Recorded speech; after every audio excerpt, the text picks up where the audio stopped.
Hello friends, welcome back to my channel দাদা study centre. তো বন্ধুরা, আজকের এই ভিডিওটিতে আমার আলোচনার বিষয় হলো তৃতীয় শ্রেণীর যে গণিত বিষয়টা আছে, সেই তৃতীয় শ্রেণীর গণিত বিষয়ে তোমরা প্রত্যেকে তোমাদের বইয়ের 161 নাম্বার পেজটি খুলে নাও। সেই 161 নাম্বার পেজেরই অঙ্কগুলির সমাধান করাবো বন্ধুরা।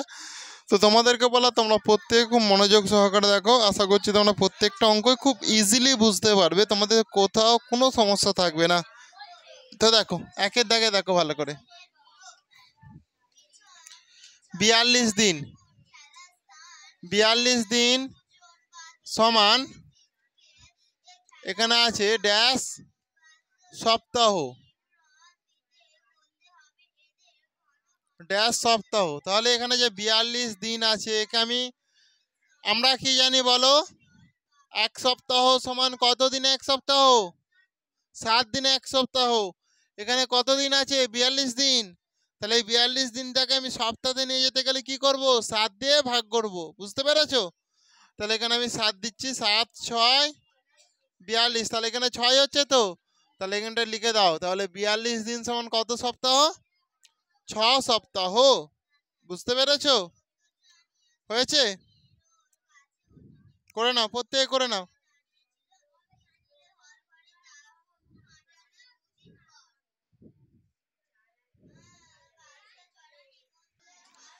এরপরে তোমরা প্রত্যেকে দুয়েতে যেটা দেওয়া আছে সেটা দেখো ভালো করে।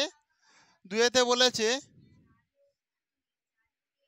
56 দিন সমান কত সপ্তাহ? 56 দিন সমান কত সপ্তাহ? তাহলে 56কে কি করবো আমরা? 7 দিয়ে নিশ্চয়ই ভাগ করব।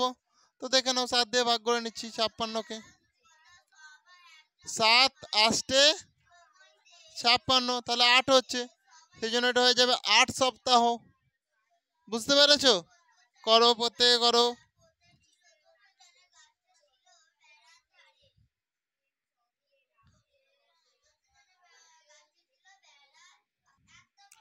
এরপরে তোমরা প্রত্যেকে তিনেরটা ভালো করে দেখো, তিনেরটা। ওকে, তাহলে এটা আমি মুছে দিচ্ছি। তিনেতে যেটা বলেছে দেখে নাও, যে 50 দিন সমান ড্যাশ সপ্তাহ, ড্যাশ সপ্তাহ। দেখো এখানে আবার একদিন দেয়া আছে, একদিন। এটা কেন দেয়া আছে সেটাই তোমাদের প্রশ্ন। তাহলে দেখো, আমি এখানে 50কে সপ্তাহ করতে বলেছে, সপ্তাহ যখনই করতে বলবো আমরা 7 দিয়ে ভাগ করব। তাহলে দেখো এখানে 7 দিয়ে দিলাম। আমরা যেটা জানি 7 7 49, আর এখানে যে 1 পড়ে আছে এটাই হচ্ছে দিন, ওই জন্য একদিন হয়ে গেল। বুঝেছো?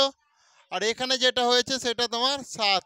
তাহলে 50 দিন সমান 7 সপ্তাহ, একদিন হয়ে যাবে তোমাদের সঠিক উত্তর। বুঝেছো? করে নাও তাহলে প্রত্যেকে তোমরা।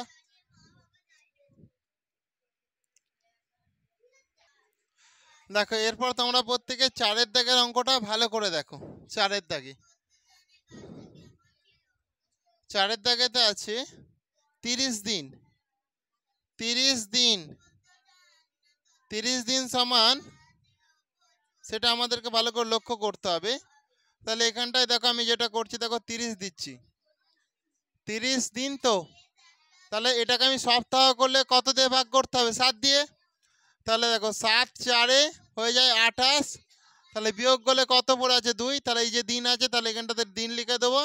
এটা আমার সপ্তাহ হয়ে যাবে। তাহলে 4 সপ্তাহ 2 দিন, সেটাই আমি লিখবো। 4 সপ্তাহ 2 দিন। বুঝেছো? করে নাও, করে নাও প্রত্যেকে।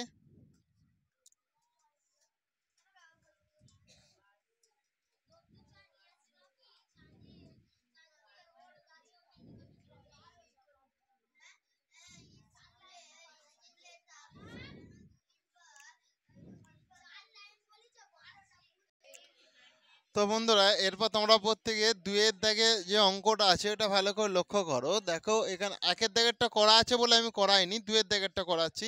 বলেছে আজ থেকে 2 মাস 25 দিন পরে পরীক্ষা। তাহলে 2 মাস 25 দিন পরে হচ্ছে পরীক্ষা। তার 1 মাস 5 দিন পরে আমরা বেড়াতে যাব। তাহলে 1 মাস 5 দিন পরে আমরা বেড়াতে যাব বলেছে। তাহলে এখানে দেখো লেখা আছে ড্যাশ মাস ড্যাশ দিন পরে বেড়াতে যাব প্রায় ড্যাশ মাস। তাহলে এটা যোগ করে দিলেই হবে। এটা হয়ে যাবে 25 আর 5 30, আর এটা 3 মাস। তাহলে 3 মাস 30 দিন পরে বেড়াতে যাব, তাহলে প্রায় 4 মাস তো, কারণ এখানে 3 মাস আর এখানে 30 দিন মানে 1 মাস, তাহলে প্রায় 4 মাস।